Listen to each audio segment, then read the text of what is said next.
हाय, मैं जयप्रकाश गुप्ता एक नई कहानी में आप सभी को स्वागत करता हूँ। आज का कहानी में बहुत कुछ है, सीख मिलेगा।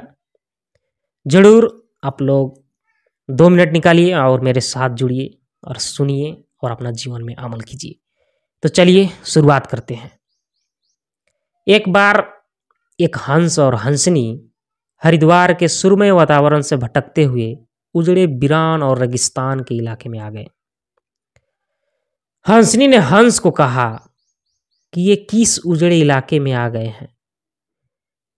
यहाँ ना तो जल है, ना जंगल और ना ही ठंड हवाएं। यहाँ तो हमारा जीना मुश्किल हो जाएगा। भटकते भटकते शाम हो गई तो हंस ने हंसनी से कहा कि किसी तरह आज की रात बिता लो, सुबह हम लोग हरिद्वार लौट चलेंगे। रात हुई तो जिस पेड़ के नीचे हंस और हंसनी रुके थे उस पर एक उल्लू बैठा था। वह जोर जोर से चिल्लाने लगा। हंसनी ने कहा हंस से, अरे यहाँ तो रात में सो भी नहीं सकते, ये उल्लू चिल्ला रहा है। हंस ने फिर हंसनी को समझाया कि किसी तरह रात काट लो। मुझे अब समझ में आ गया है कि ये इलाका वीरान क्यों है। ऐसे उल्लू जिस इलाके में रहेंगे वो तो वीरान और उजड़ा रहेगा ही। पेड़ पर बैठा उल्लू दोनों की बातें सुन रहा था।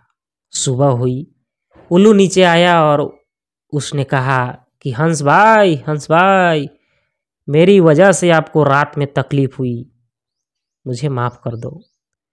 हंस ने कहा कोई बात नहीं भैया, आपका धन्यवाद। यह कहकर जैसे ही हंस अपनी हंसनी को लेकर आगे बढ़ा, पीछे से उल्लू चिल्लाया, अरे हंस, मेरी पत्नी को लेकर कहाँ जा रहे हो? हंस चौंका। उसने कहा आपकी पत्नी? अरे भाई, यह हंसनी है, मेरी पत्नी है, मेरे साथ आई थी, मेरे साथ जा रही है। उल्लू ने कहा खामोश रहो, ये मेरी पत्नी है। दोनों के बीच विवाद बढ़ गया। पूरे इलाके के लोग एकत्र हो गए। कई गांवों की जनता बैठी, पंचायत बुलाई गई, पंच लोग भी आ गए। बोले भाई, किस बात का विवाद है? लोगों ने बताया कि उल्लू कह रहा है कि हंसनी उसकी पत्नी है और हंस कह रहा है कि हंसनी उसकी पत्नी है। लंबी बैठक और पंचायत के बाद पंच लोग किनारे हो गए और कहा कि भाई, बात तो यह सही है कि हंसनी हंस की ही पत्नी है, लेकिन ये हंस और हंसनी तो अभी थोड़ी देर में इस गांव से चले जाएंगे। हमारे बीच में तो उल्लू को ही रहना है, इसलिए फैसला उल्लू के ही हक में ही सुनाना चाहिए। फिर पंचों ने अपना फैसला सुनाया और कहा कि सारे तथ्य और सबूतों की जांच करने के बाद यह पंचायत इस नतीजे पर पहुंची है कि हंसनी उल्लू की ही पत्नी है और हंस को तत्काल गांव छोड़ने का हुक्म दिया जाता है। यह सुनते ही हंस हैरान हो गया और रोने लगा, चिल्लाने और चीखने लगा कि पंचायत ने गलत फैसला सुनाया। उल्लू ने मेरी पत्नी ले ली। रोते चीखते जब वो आगे बढ़ने लगा तो उल्लू ने आवाज लगाई, ए मित्र हंस, रुको। हंस ने रोते हुए कहा कि भैया, अब क्या करोगे?